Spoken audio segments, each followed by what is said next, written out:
चलो आ जाओ, तुम लिखो तब तक।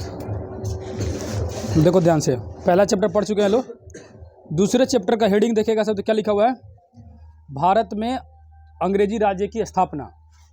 यानी कि भारत में जो है अब अंग्रेज आना शुरू हो गए।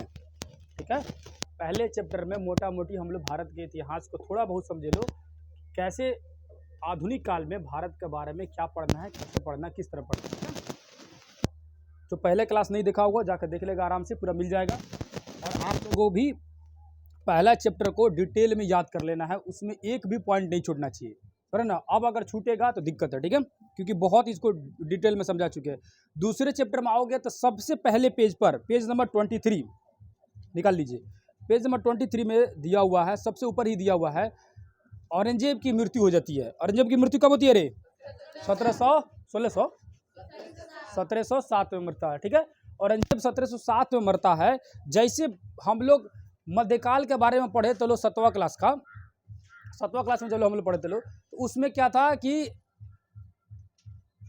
हर्षवर्धन जैसे ही मरता है तो उस समय भारत के उत्तर भारत साइड में कोई भी ऐसा शासक नहीं बचा था जो भारत को मजबूती तरह से बचा के रखे, है कि नहीं है। जिसका नतीजा ये हुआ कि मुस्लिम शासक भारत में इंटर करने लगे, मुस्लिम आक्रमणकारी भारत में आने लगे, है कि नहीं है।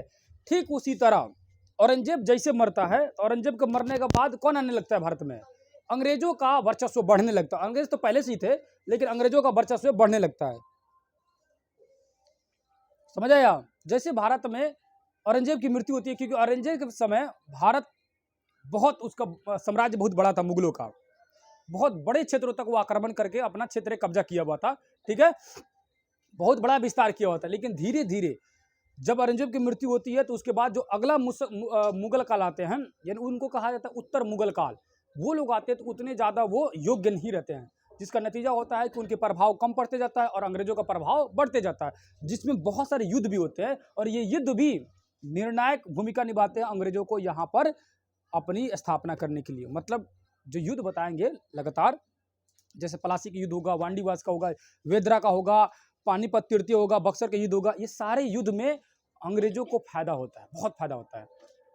कोई युद्ध तो डायरेक्ट अंग्रेज जीत जाता है, कोई युद्ध दूसरे लड़ते हैं, लेकिन उसमें फायदा अंग्रेज को होता है। कैसे होता है, इसी के बारे में आज चर्चा करेंगे, डिटेल से समझेंगे लोग किस तरह अंग्रेज जो है भारत में अपनी जड़ मजबूत कर लिए, बना लिए औरंगजेब के मरने के बाद। उससे पहले औरंगजेब से, जब तक औरंगजेब था तब तक भारत में अंग्रेजों का शासन कमजोर था, उतना ज़्यादा ताकतवर नहीं बढ़ा। लेकिन जैसे जैसे उत्तर मुगल काल आए, धीरे धीरे अंग्रेजों का शासन बढ़ने लगा, समझे ना।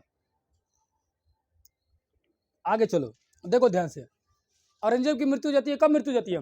1707 में, जिसके बाद अंग्रेजों का वर्चस्व बढ़ जाता है। ठीक है, समझे ना। उसके बाद नीचे लिखा हुआ है 15वीं शताब्दी के आसपास यूरोपवासी भारत में एंट्री करते हैं। कौन से सागर से होते हुए?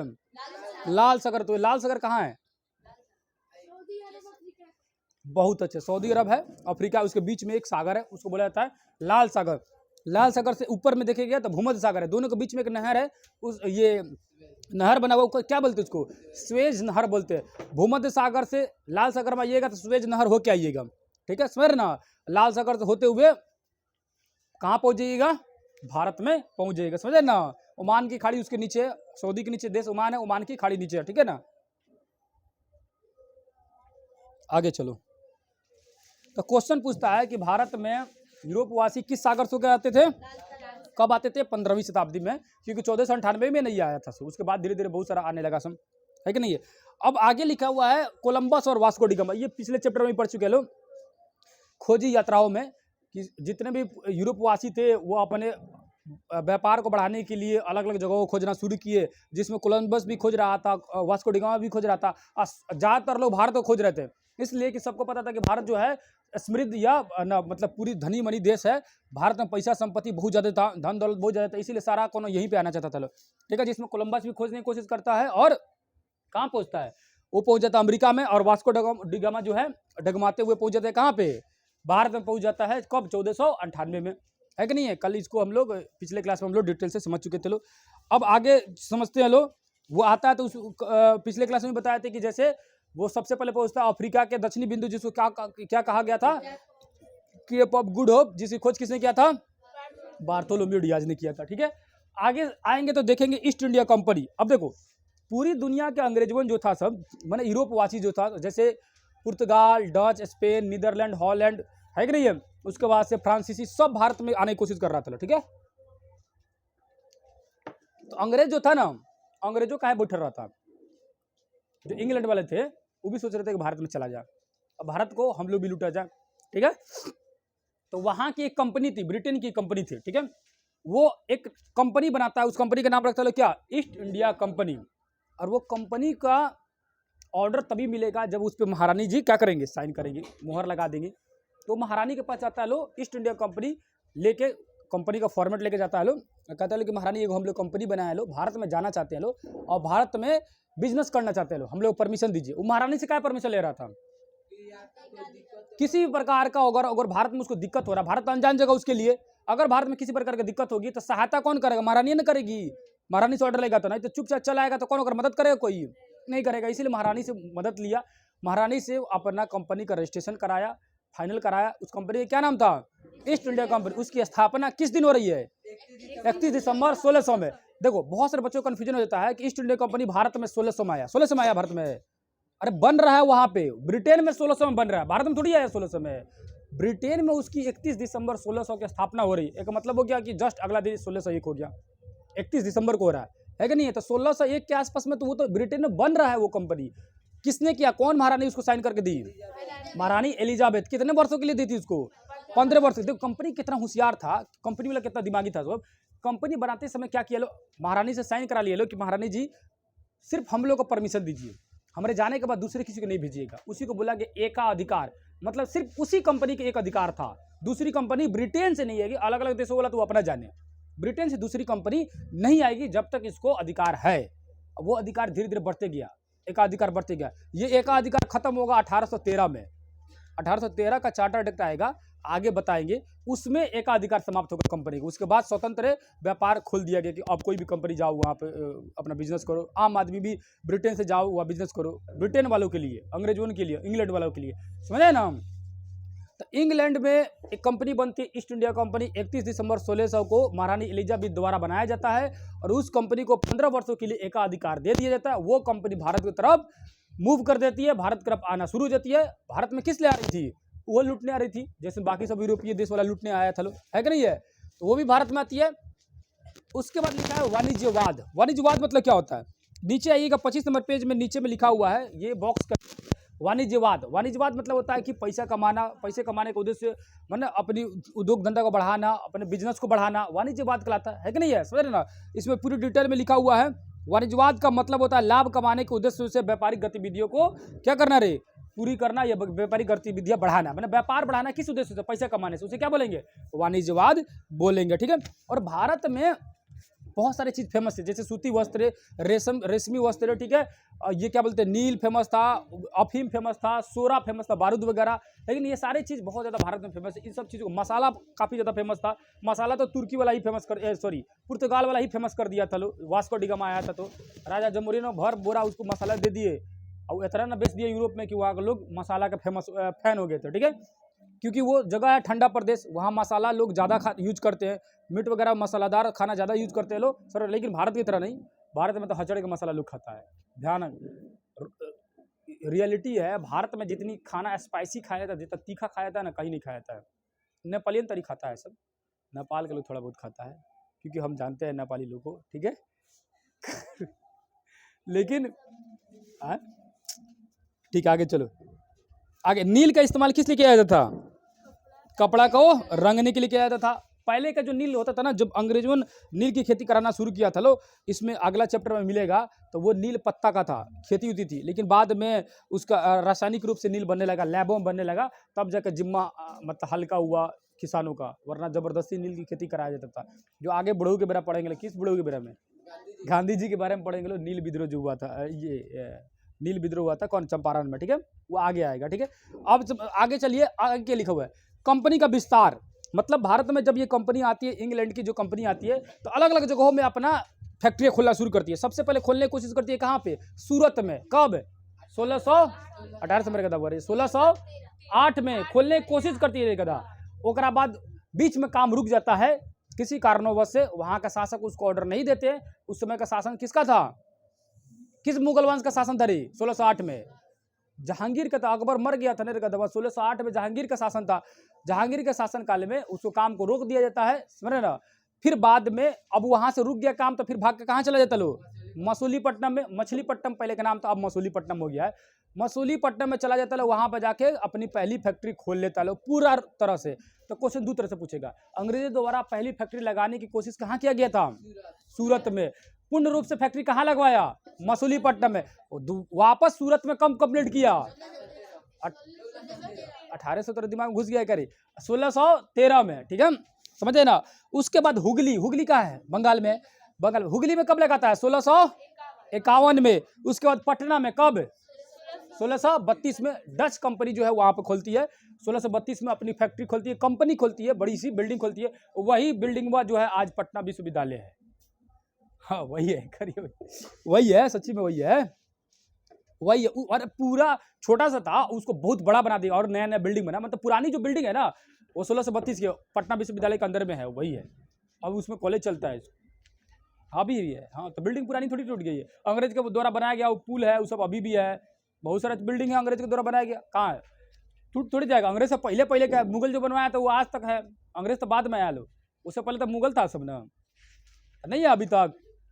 मुगल से पहले भी सल्तनत काल आया, दिल्ली सल्तनत काल, उसका भी अभी तक है। कुतुब मीनार कुतुबुद्दीन ऐबक बनवाया था बहुत पहले, है कि नहीं रे? 13वीं शताब्दी में बनाया था, वो आज तक है। आगे आइएगा तो नीचे लिखा हुआ है कि फ्रांसीसियों ने अपना कार्यालय खोला। कहाँ खोला था फ्रांसीसियों ने कार्यालय अपना? Page number 27। फ्रांसीसियों का प्रधान कार्यालय भारत के दक्षिण पूर्व समुद्र तट पर, कहाँ पे रे? हुगली में थोड़ी रे, पांडिचेरी में। पुडुचेरी अब नाम होता है, पांडिचेरी पहले नाम था। पुडुचेरी में फ्रांसीसियों द्वारा क्या खोला गया? कार्यालय खोला गया। तो देखा देखी अंग्रेजों अपना कार्यालय खोला, कहाँ खोला? मद्रास में खोलता। अंग्रेज कहता है कि भैया तू खोला तो हम खोलेंगे। देखो आगे धीरे धीरे देखते सुनते चलना, सब आगे के जैसे जैसे चैप्टर पढ़ा जाएगा उसमें अंग्रेज और फ्रांसीसी दोनों को एक दूसरे से सही रहेगा। जहां फ्रांसीसी जाएगा ना वहां अंग्रेजों आएगा, वहां वो फैक्ट्री खोलेगा तो वहां वो भी फैक्ट्री खोलेगा। क्या करेगा सब? एगो शासक को ऊ मिला लेगा, एगो शासक को ऊ मिला लेगा, और दोनों बैठे रहेगा, दोनों शासक को लड़ाते रहेगा।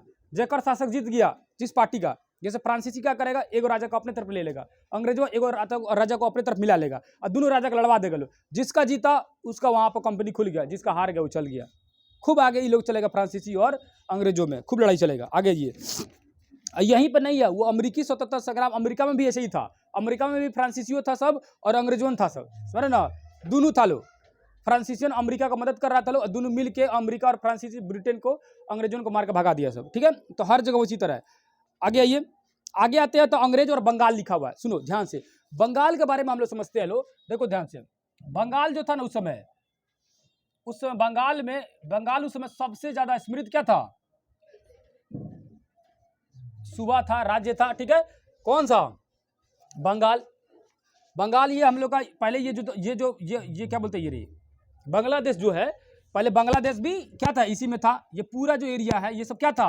बंगाल के अंतर्गत आता था। ये पहले पूरा मिला के बंगाल था, समझ ना। बाद में ये अलग अलग हुआ, पूरे एरिया बंगाल था, समझ ना।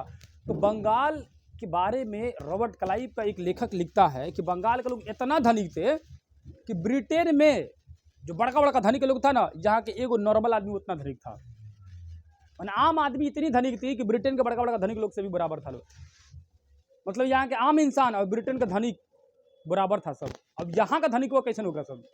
अब बताओ, इतना धनिक, इतनी संपत्ति पैसा थी, इतना था उन लोगों के पास, सोना चांदी जवाहरात हीरा मोती रहता था, इतनी संपत्ति रहती थी कि देख के उन लोग आंखें भकुला गया भाई साहब की कितना धनिक है सब। यही कारण है कि उन लोग को एकदम लगा सब कि भैया अब तो कब्जा करना चाहिए, सर ना। तो सबसे पहले बंगाल पर आता है लोग, और बंगाल पर चढ़ाई करता है सब अंग्रेज लड़ने के लिए। क्यों? क्योंकि हुआ क्या था, जैसे औरंगजेब की मृत्यु होती है तो औरंगजेब के बाद बकलोल शासक आने लगा सब मुगल वंश में, जो ना कुछ पता नहीं था। असल औरंगजेब का जो बेटा था उसका नाम था बहादुर शाह, ठीक है। बहादुर शाह प्रथम जो था, ठीक है, वो 63 वर्ष की उम्र में राजा बनता है, समझ ना। यानी औरंगजेब जब मरता है ना तब तक उसके बेटे की उम्र हो गया था 63 वर्ष, यानी खुद बुढ़ा गया था उसके बेटवा। और 63 वर्ष तक उसको कुछ पता नहीं था कि हमारे राज्य क्या है, कैसे है, किस तरह है, कुछ नहीं पता था।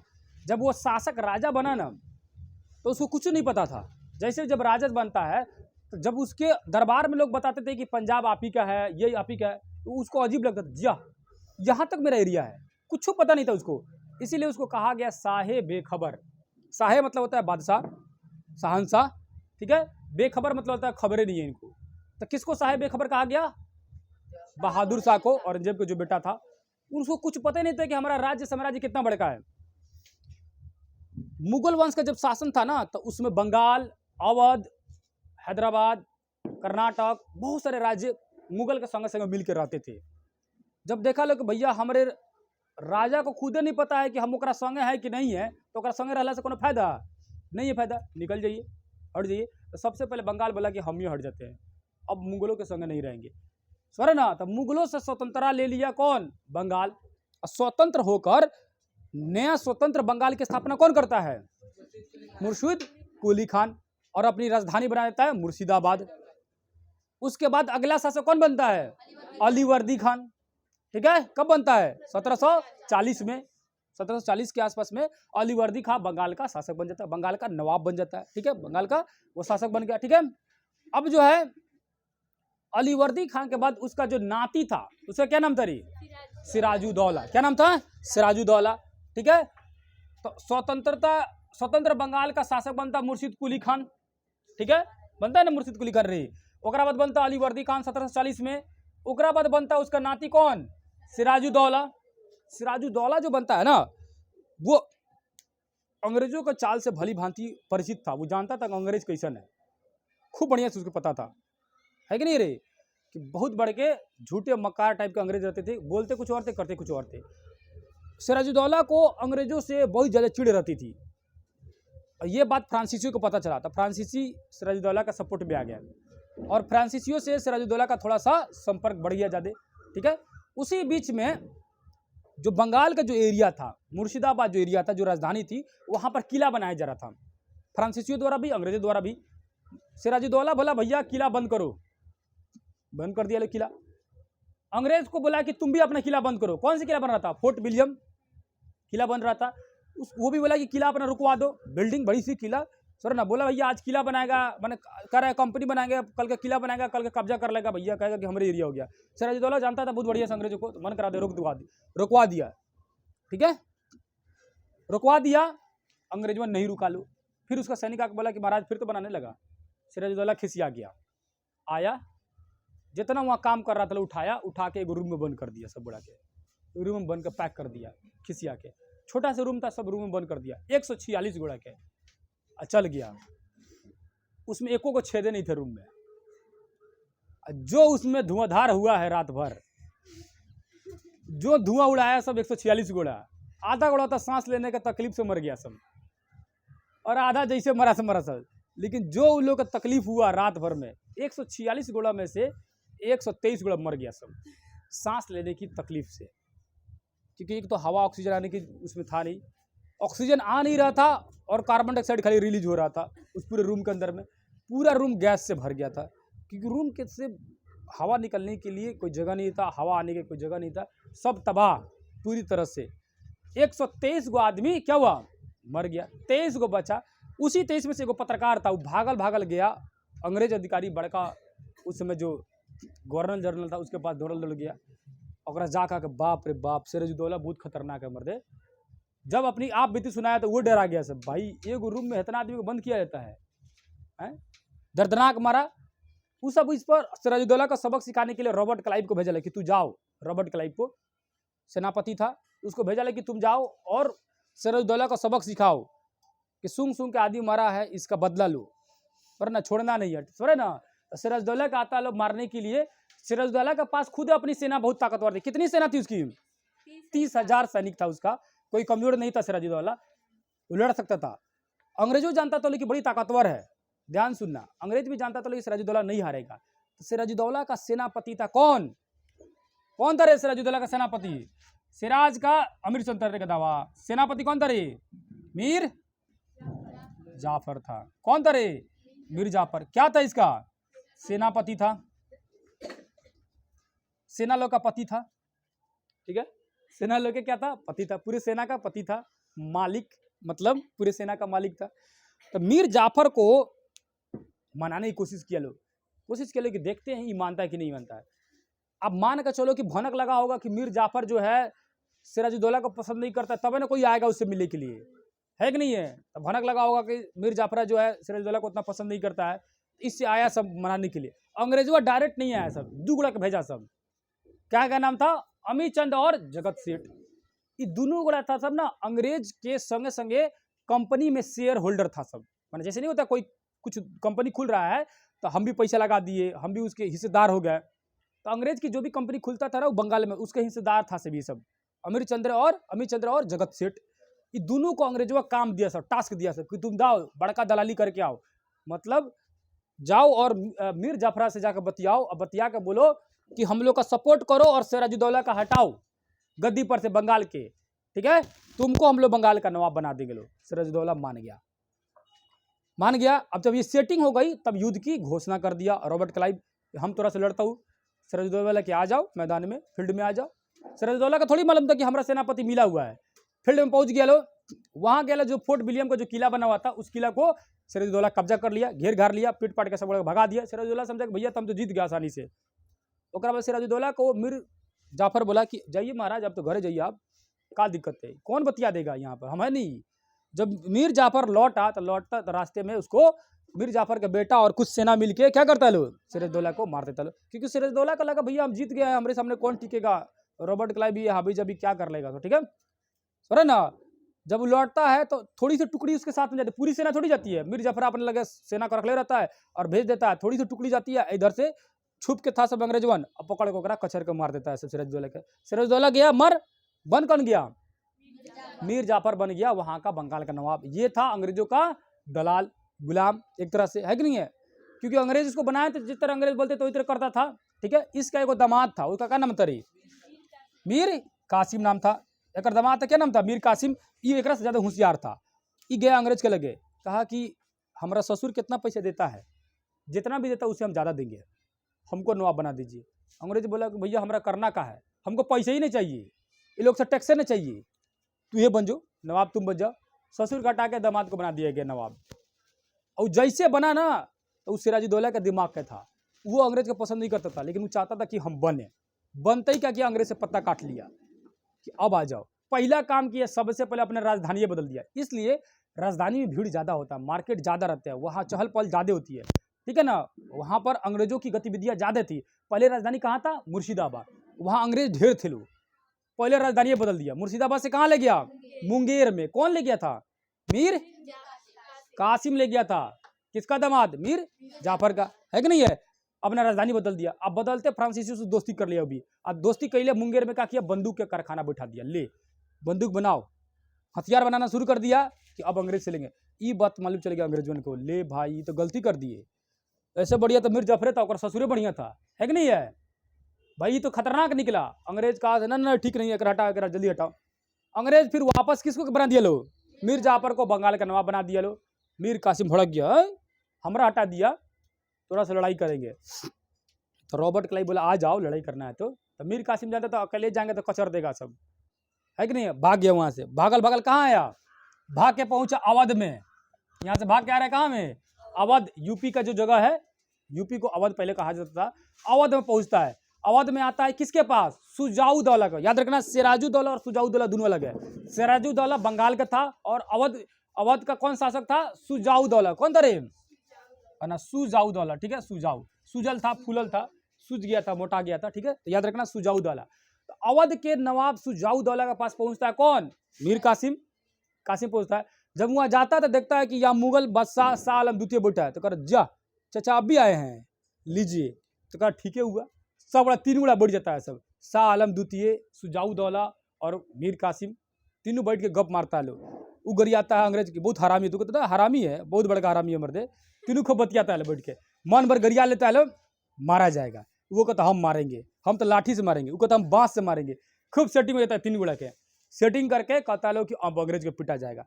बक्सर में बुलाता है कि आ जाओ, बक्सर में आ जाओ लड़ने के लिए अंग्रेज को। रॉबर्ट क्लाइव फिर जाता है बक्सर में। इस बार की जो लड़ाई होती है, ये लड़ाई बहुत खतरनाक था। क्यों, क्योंकि तीन को शासक एक संगे था सब। शाह आलम द्वितीय पूरे मुगल बादशाह पूरे भारत का, अजन छुट फुट के निकल गया लो बंगाल का। बंगाल सबसे समृद्ध उस समय राज्य था, सबसे धनी मनी था, उसका शासक था मीर कासिम। अवध ये भी अपने आप में बड़ा राज्य है, आज भी बड़ा राज्य में है, जनसंख्या सबसे ज्यादा उत्तर प्रदेश में है कि नहीं है। तो वहां का शासक सुजाउद्दौला 3 गुणा एक संग आया, उधर से आया रॉबर्ट क्लाइव, 3 गुणा के बड़ी दौड़ा दौड़ा के मारा। सब बेतहासा पूरा मतलब डराइए गया कि भाई साहब अंग्रेज कितना खतरनाक है। जब ये हार गया, उस लड़ाई को क्या कहा गया? बक्सर की लड़ाई। कब हुआ था? 22 अक्टूबर 1764 को। और जो सिराजुद्दौला से लड़ा था, जहां उसको मारा गया था रॉबर्ट क्लाइव से, जो फोर्ट विलियम किला को जीता था, उसके बाद से सिराजुद्दौला और रॉबर्ट क्लाइव के बीच में जो लड़ाई हुआ था, उस लड़ाई को क्या कहा गया था? प्लासी की लड़ाई। वो लड़ाई कब हुई थी? प्लासी की लड़ाई कब हुआ था? 23 जून 1757 में री 1757 में हुआ था। 23 जून 1757 को कौन सी लड़ाई हो रही है? प्लासी की लड़ाई। उसमें सिराजुद्दौला खत्म। बक्सर की लड़ाई 22 अक्टूबर 1764 में किसका? ये तीनों सेना खत्म। इस तीनों सेना को कहा गया तिलगुट सेना, जिसमें कौन कौन थे? शाह आलम द्वितीय, मीर कासिम और सुजाउद्दौला, तीनों खत्म। उसी बीच में 1757 और 1764 लड़ाई हो रही है। प्लासी की लड़ाई 1757 और 1764 में बक्सर की लड़ाई। उसके बीच में 3 और युद्ध होता है, वांडीवास, बेदरा और पानीपत का तीसरा युद्ध। वांडीवास, बेदरा और पानीपत का तीसरा युद्ध। वांडीवास बेदरा में डच और फ्रांसीसी खत्म हो गया, अंग्रेजों दोनों गुड़ा हरा दिया सब, है ना। और जो पानीपत का जो तीसरा युद्ध होता है, उसमें कौन खत्म हो जाता है? पानीपत के तीसरे युद्ध में कौन खत्म होता है रे? कौन खत्म होता है रे? मराठा खत्म हो जाता है। कौन मारता है उसको? बताइए तो, कौन मारता है?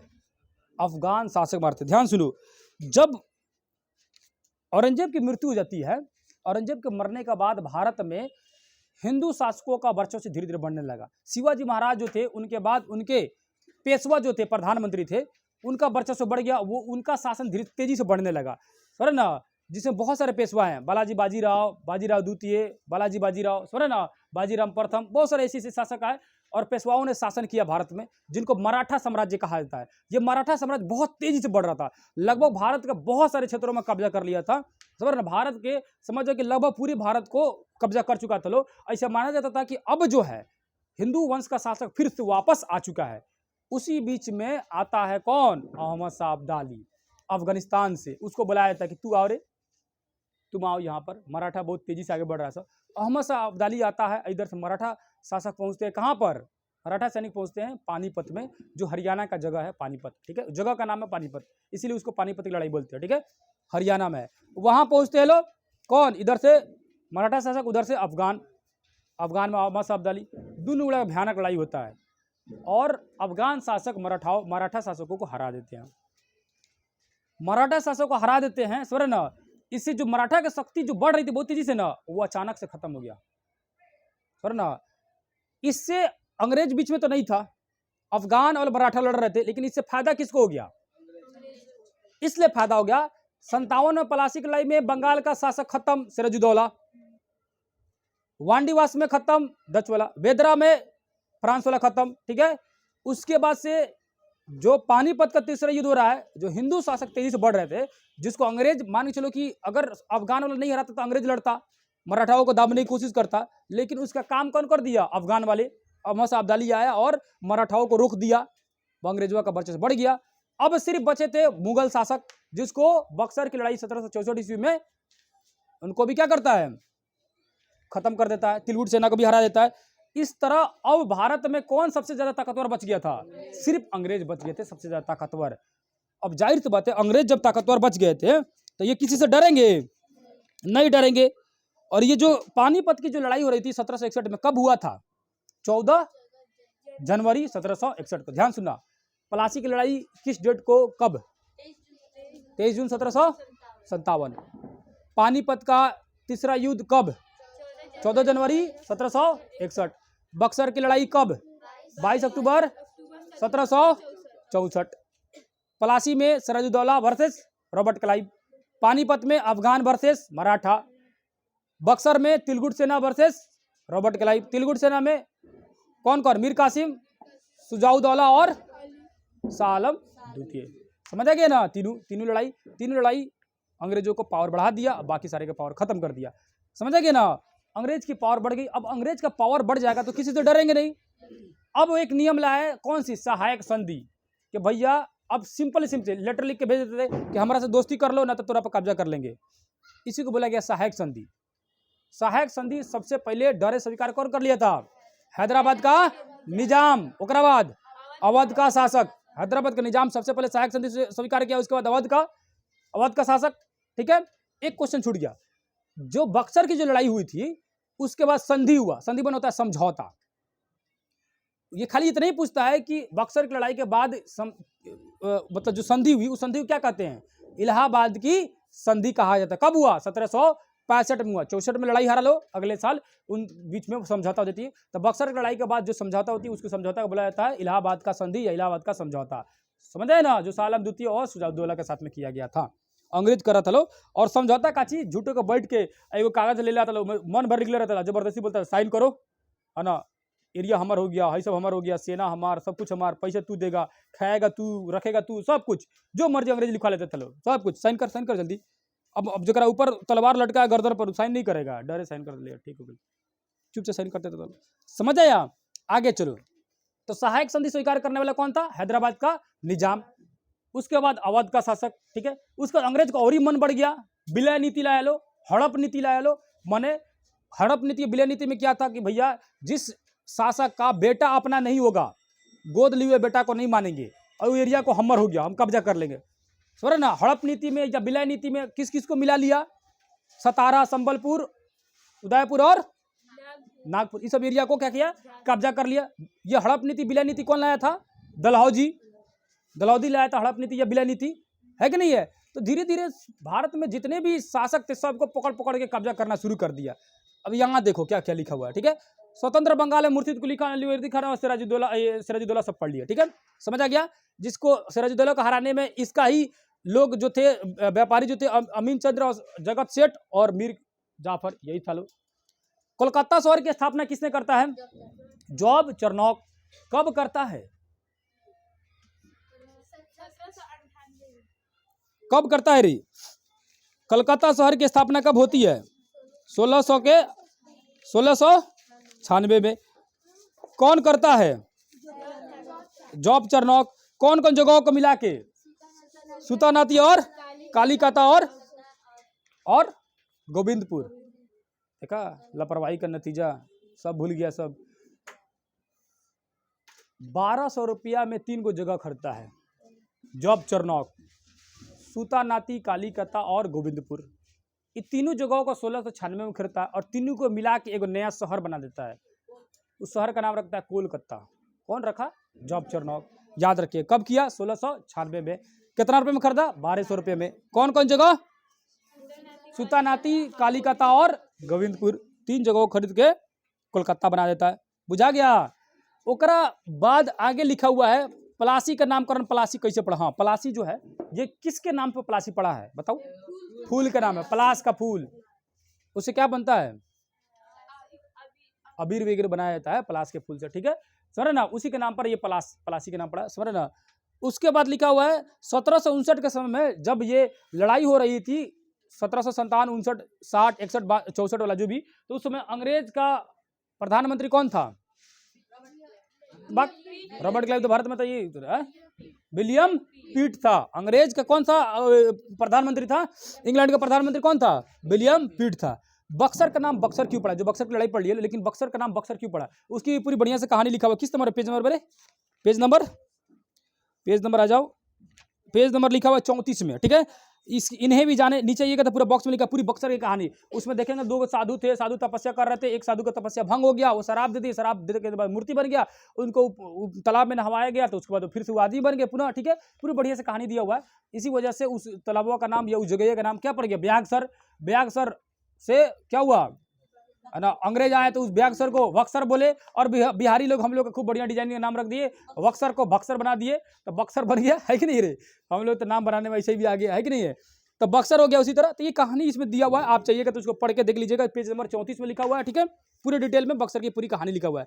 सर ना, ऊपर लिखा हुआ है दस्तक। दस्तक मैंने क्या होता है? प्रमाण पत्र। एक तरह से अंग्रेजों द्वारा जो ऑर्डर मिलता था ना कि अंग्रेजों को मिल गया, जैसे मान के चलो कि दस्तक मतलब सिंपल समझो कि तुम लोग का एक आइडेंटिटी कार्ड, पहचान पत्र हो गया कि तुम लोग इस क्लास के स्टूडेंट हो, है कि नहीं है। उसी तरह अंग्रेजों को एक कार्ड मिल जाता था कि भैया वो राजा से मैंने परमिशन ले चुका, अब व्यापार कर सकता है, उसी क्या बोला गया, दस्तक बोला गया, बुझा गया ना। तुम लोग को अभी अब कार्ड बनवाना पड़ेगा। देखो बांस का ऐसे फट्टा बनवा देंगे, ठीक है, ऐसे लटका कर रखना सब, और नीचे लकड़ी का ऐसे लेकर, हाँ आई कार्ड ऐसे लकड़ी का, ठीक है। अब बांस का ऐसे चैन गर्दन में, उसी बांस को निकाल के जो नहीं सुनाएगा उसी से पिटाएगा, फिर लटका लेना सब। अपना डंडा खुद लेके आएगा सब पिटाने के लिए, है कि नहीं रे। कोई नहीं पहन के आएगा, तो जो पहन कर नहीं आएगा उधर चैली रखा हुआ है, चैली उठा के उससे पिटाएगा। अब चैली पसंद है चाहे अपना मन पसंद छड़ी लेके आना सब रबड़ का, कलर करा देना सब बांस के, मारो ऐसे लचक जाएगा, क्या चोट लग तो गया, है कि नहीं रे। सबसे बढ़िया रहेगा। सब बड़ा प्लास्टिक के लेके आना सब, ठीक है, फोम लेके आएगा। चलो रे, बक्सर की लड़ाई हो गया, आ जाइए। और ये क्या बोलते हैं, संधि हो गया, इलाहाबाद की संधि 12 अगस्त 1765 में हुआ था, इलाहाबाद की संधि है ना, 12 अगस्त 1765 में, बुझा गया रे। सहायक संधि में कौन स्वीकार कर लिया, हैदराबाद के निजात, उसके बाद अवध का शासक कर लिया था, ठीक है। उसके बाद लिखा हुआ कर्नाटक मैसूर युद्ध, ये कर्नाटक मैसूर युद्ध में ये टीपू सुल्तान के बारे में दिया है। हालांकि टीपू सुल्तान के बारे में डिटेल से पढ़ना रहता है, बहुत डिटेल में पढ़ना रहता है उसको विस्तार से, लेकिन अभी उतना समय नहीं है कि उसको डिटेल समझा। आगे फिर आएगा टीपू सुल्तान के बारे में, जब कर्नाटक के बारे में। मैसूर जो शासक था उसमें कौन शासन कर रहे थे, हैदर अली के बेटे क्या नाम था, टीपू सुल्तान। हैदर अली लड़ते हैं 1761 से लेकर 1782 के बीच में 2 लड़ाई, 1761 से लेकर 1782 के बीच में कई गो, 2 लड़ाई। उसके बाद से टीपू सुल्तान 1782 से लेकर 1799 के बीच में कई लड़ाई, 2 लड़ाई। ऐसा माना जाता है कि अंग्रेजों का डर से सब गुड़ा सहायक संधि स्वीकार कर लिया, कोई विलय नीति से हार गया, लेकिन मैसूर के शासक हैदर अली हार नहीं माने अंग्रेजों से, अंग्रेजों की गुलामी स्वीकार नहीं किए और अंग्रेजों से लड़े। दोनों बाप बेटा बहादुरी से लड़ा लो, जो काफी ज्यादा उनकी बहादुरी फेमस हुई, बहुत ज्यादा बहादुरी उनकी फेमस हुई है, ठीक है, समझ ना। उनके हैदर अली भी उसी तरह लड़ते थे, और हैदर अली के मरने के बाद उनके बेटे जो थे टीपू सुल्तान, वो तो और ही खतरनाक थे। हालांकि लास्ट में इनको मैंने दुश्मनी से मार दिया सब, अंग्रेजों जो था सब धोखा से मारा सब। कैसे, लास्ट ये टीपू सुल्तान के जो थे, टीपू सुल्तान के 2 बेटे को अंग्रेजवा क्या किया, सब कब्जा कर लिया लो, किसी तरह पकड़ के लेकर चला गया लो। कोनो घर के भेदी लंका ढाया हुआ, कोनो ना कोनो बताया होगा, तब उनके बेटा को कौन लेके गया, दोनों बेटा को लेकर चला गया सब। अंग्रेज उसके बाद बोला सब कि ये टीपू सुल्तान को आप हार मान जाइए, अन्यथा आपके बेटे को मार दिया जाएगा, ठीक है। टीपू सुल्तान बहुत बढ़िया से जानते थे कि भैया हम हारो मान जाएगा तब वो बेटों को मारेगा सब, हमको भी मारेगा सब, मरना है ये है तो मार के मारा जाए, बहुत अच्छे जानते थे टीपू सुल्तान अंग्रेजों को खूब बढ़िया से, ठीक है। तो भाई मरना ही है तो मार के मारा जाएगा, ठीक है। तो टीपू सुल्तान क्या किए, अंग्रेजों के सामने एक खिलौना भेजा खूब बढ़िया, लो अंग्रेज समझा लो कि लगता है कि गुलदस्ता भेजा है कि हार मान गया। खिलौनवा का फोटो दिया होगा यहाँ, पेज नंबर 37, देखो पेज नंबर 37 कितना बढ़िया है। अंग्रेज नीचे गिरा हुआ, ऊपर से एक शेर उसको काट रहा है, सर ना। टीपू सुल्तान जब ये खिलौना भेजवा तो अंग्रेज समझ गए बाप रे ये मरबे करेगा लग रहा है हम लोग को, ठीक है। पूरा तरह से किला घेर लिया सब, बोला सर ठीक है लड़ता हूँ तो लड़ता हूँ आ जाओ। टीपू सुल्तान अपने सैनिकों से बोल दिए थे कि भाई साहब जिसको वापस जाना घरे चले जाए, क्योंकि ये जो लड़ाई है, ये लड़ाई मतलब वर्चस्व की लड़ाई अब नहीं रह गई, ये समझो कि एक तरह से आत्महत्या हो गया, अब मरने की लड़ाई आ गई है, ठीक है। या तो मरो या मारो, 2 तरह का ये है, ठीक है। लड़ना है, इसमें शहीद होना है, जिसको घर जाना वापस चला जाए। लेकिन उसके सैनिक जो थे बहुत वफादार थे और बहुत ज़्यादा उसको मानते थे। जितने भी उसके सैनिक उसको वफादार थे, उसको मानने वाले थे, सब उसके साथ रुक गया, कहा कि भाई मारा जाएगा तो संगे मारा जाएगा, फिर ऊपर जाएगा कब्जा किया जाएगा, है कि नहीं है। तो सब संगे रुक गया, सब साथ ही में रुक गया सर। टीपू सुल्तान लड़ा बहुत बहादुरी से और बहुत बहादुरी से मारा। उसके आज भी उनका तलवार वगैरह रखा गया म्यूजियम में, बहुत भारी तलवार था उनका, जल्दी कोई नहीं उठा पाता था, बहुत ज़बरदस्त तलवार था सर, है ना। उनका टीपू सुल्तान को मैसूर का शेर कहा था, शेर मैसूर, है ना, मैसूर का शेर कहा जाता है, क्योंकि उस समय भारत में सारे शासक मतलब घुटने टेक दिए थे सर ना, अंग्रेजों से मतलब उनके नाक में दम हो गया था। उस समय मैसूर का शासक नहीं डरा लो, दोनों बाप बेटा नहीं डरा लो, निडर रहा लो, सारे शासक डरे, हालत खराब हो गया था, लेकिन मैसूर का शासक नहीं डरा, है ना। अंतिम समय तक लड़ते रह गया, लड़के बहादुरी के साथ शहीद हो गया, लेकिन अंग्रेजों के सामने नहीं झुका। मात्र यही एक शासक था जो नहीं झुका, बाकी सब बड़ा हार गया था लो। अवध का, ये हैदराबाद का, मराठा खत्म हो गया लो, पंजाब का सब शासक हार जाएंगे, लेकिन ये टीपू सुल्तान और हैदर अली जो मैसूर के शासक थे वो अंग्रेजों के सामने गुलामी नहीं स्वीकार किए, समझे ना। उसके बाद आइएगा तो अफगान मराठा पानीपत तो बताइए दिए, पानीपत में अफगान और मराठा के बीच में लड़ाई होती है जो 1761 में होती है, ठीक है, और ये 14 जनवरी 1761 को होती है, खत्म हो जाते हैं ये लोग भी। और उसके बाद पंजाब और कंपनी अब जो अंग्रेज था अब अपना फिर विस्तार करने लगा और पंजाब को भी घेर लिया। कब घेर लेता है? 1845 में कि 55 में रही, 1849 में, सॉरी 1849 ईस्वी में पंजाब को पूरी तरह से कंपनी अपने कब्जे में ले लिया। पंजाब में किसका शासक था? महाराणा रणजीत सिंह का शासन था और उनको भी मिला लिया कब्जे में। इसको पढ़ना आगे चैप्टर में ना, इसको सबको डिटेल से पढ़ना है, सर सबको खाली छोटा छोटा दिया कि अंग्रेज जो है भारत में कैसे अपना विस्तार कर रहे हैं। अब आगे ये बिला नीति बताइए दिया, डलहौजी द्वारा शुरू किया गया था, धीरे धीरे सतारा, संबलपुर और उदयपुर और नागपुर को कब्जा कर लिया डलहौजी, ठीक है। तो ये रहा अंग्रेज जो है भारत में कैसे कैसे अपना विस्तार किए, कैसे कैसे कब्जा किए। फिर एक बार रफली 1 मिनट में इसको मोटा मोटी समझो क्या क्या हुआ। औरंगजेब मर जाता है, अंग्रेज धीरे धीरे यहाँ बढ़ना शुरू देते, उनका वर्चस्व बढ़ने लगता है, क्योंकि औरंगजेब के मरने के बाद मुगल शासक कमजोर थे, मुगल शासक कमजोर थे, इसी कारण से मुगलों में से बंगाल अलग हो गया, अवध अलग हो गया, हैदराबाद अलग हो गया, सब अलग अलग होने लगे, ठीक है सर ना। जिसमें बंगाल अलग होके पहला शासक बनता है मुर्शिद कुली खान, अगला अलीवर्दी खान, उकरा नाती सिराजुद्दौला, सिराजुद्दौला का जो सेनापति मीर जाफर था सर ना, इसको धोखा देता है और खुदे बन जाता है नवाब। इसके बाद मीर कासिम, ओकरा बाद इन लोगों का कहानी साफ, बंगाल खत्म, अंग्रेज के कब्जा में आ गया, सही ना। मीर कासिम जहाँ भाग के गया रहता अवध में थे सुजाउद्दौला, वो भी हार जाते, उनका भी कहानी खत्म बक्सर की लड़ाई में। मुगल शासक उस समय था शाह आलम द्वितीय, बक्सर की लड़ाई में वो भी हार जाता है, उसका भी कहानी खत्म, अंग्रेजों का शासन आ गया। 61 में पानीपत का तीसरा युद्ध होता है, ठीक है, जिसमें मराठों का शासन बहुत तेजी से बढ़ रहा था, अफगानी आके उसको हरा देते हैं, इनका भी कहानी खत्म, अंग्रेजों का फिर से पावर बढ़ गया, ठीक है। उसके बाद आइएगा तो ईस्ट इंडिया कंपनी की स्थापना होती है 31 दिसंबर 1600 में, और ये कंपनी भारत में कैसे कैसे कब्जा कर लेती है सारा डिटेल समझ लिए लो, समझ आया कि नहीं समझा। अब इसमें से कोई भी चीज नहीं समझ आया, जैसे एक जगह लिखा हुआ मैग्ना कार्टा, ये मैग्ना कार्टा का है रे, मैग्ना कार्टा फरुख सियर जो था ना, फरुख सियर पगला था, और बीमारी था, देह में छेचा को निकला, बड़का बड़का फोड़ा निकलता, भकंदर निकल गया था, जैसे कोढ़ी था वैसे के घाव निकला था, ठीक है। फरुख सियर स्वर ना, फरुख सियर का घाव निकल गया था, इलाज नहीं हो रहा था, अंग्रेजों था सब बाहर से पढ़ल निकल, अंग्रेजों ने एगो आया, ओकरा दवाई कर दिया, इलाज कर दिया, ठीक हो गया, मार ठीक हो गया, तो नाचने लगा कि ठीक हो गया। अब अंग्रेज देखा लगा कि खुश है, बहुत खुश है।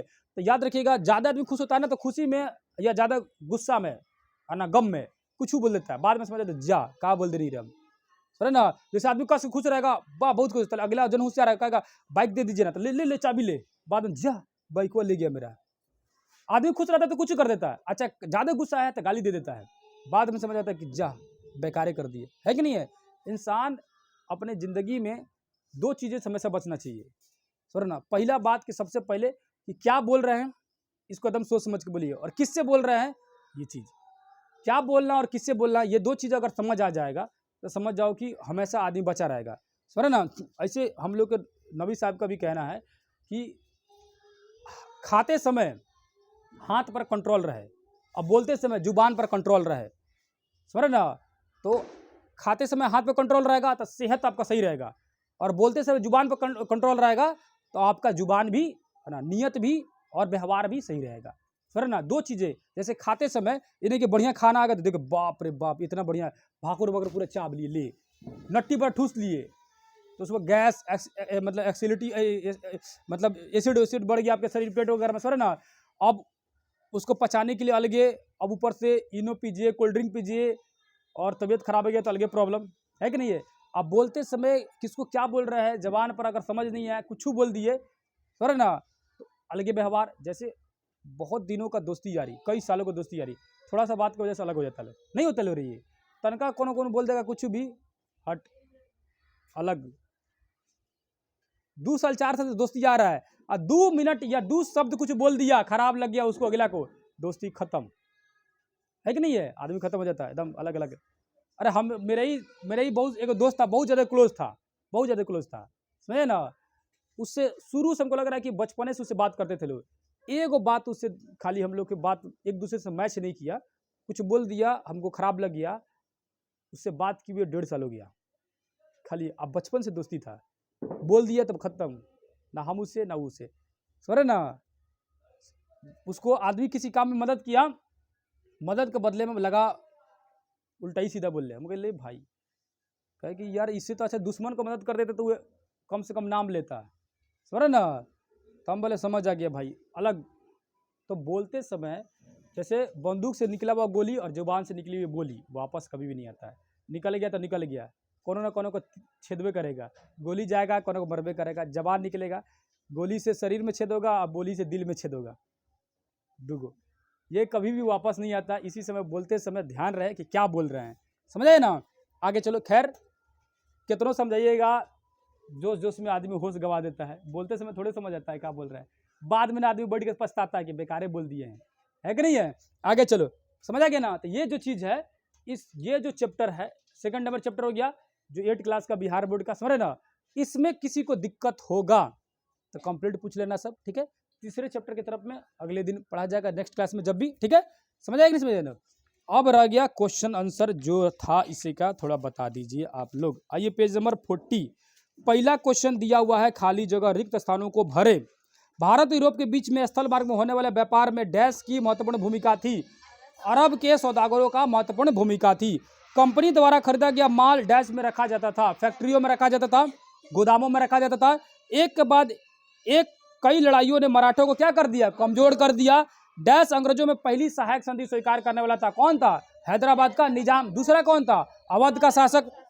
अगला लिखा हुआ है, डैश ने विलय नीति का अनुसरण किया, कौन किया था, अंग्रेज जो था वो कौन था, डलहौजी था, डलहौजी ना था रे। ओकरा बाद दिया सही गलत, सही गलत मार लीजिएगा, कुछ नहीं है उसमें। कह रहा है कि यूरोप जो थे भारत में कच्चा माल बेचने, उसके बदले में सोना चांदी लेने आए थे, नहीं, सोना चांदी देकर और कच्चा माल यहाँ से लेके जाते थे, ठीक है। तो पहला गलत हो जाएगा। दूसरा लिखा, ईस्ट इंडिया कंपनी भारत में एक अधिकार लेके आया था, एक अधिकार लेके 15 साल का एक अधिकार लेके आया था, समझे ना, तो ये सही है। तीसरा क्या लिखा हुआ है, अंग्रेज भारत में बहुत सारे लोगों के बीच में माने एकता की कमी थी, जिसके कारण ये हावी हो गया अंग्रेज। सही है, गलती है, सही है ना जी, एकता नहीं था। चौथा लिखा है, कर मुक्त व्यापार से बंगाल के राजस्व में काफी नुकसान हुआ, मतलब अंग्रेजों को छूट मिल गया कि भैया आप टैक्स फ्री बिजनेस कीजिए, जिससे काफी ज्यादा बंगाल को नुकसान होने लगा, ठीक है। बाद में अगला लिखा हुआ है, कंपनी की सेना की जीत हुई क्योंकि भारतीय सेनाओं के पास बेहतर तोप या बंदूक नहीं थे। सही बात है कि नहीं, सही बात है, नहीं था ना, अंग्रेजों के पास नया टेक्नोलॉजी, बढ़िया बढ़िया बंदूक था, तोप था, बढ़िया बढ़िया, इसीलिए हरा दिया लोग। आगे आइए विचार करें, ये जो क्वेश्चन आंसर लिखा है, इसको डिटेल से इसका क्वेश्चन आंसर का आंसर लिखिएगा, बनाइएगा, क्योंकि इस चैप्टर का पूरी डिटेल समझा गया। अगर नहीं समझ आएगा तो फिर नेक्स्ट डे आके पूछ लीजिएगा, समझ आएगा इसमें। यहीं पर इस चैप्टर को खत्म करते लो, तीसरे चैप्टर की तरफ फिर अगले क्लास में पढ़ा जाएगा। चलो।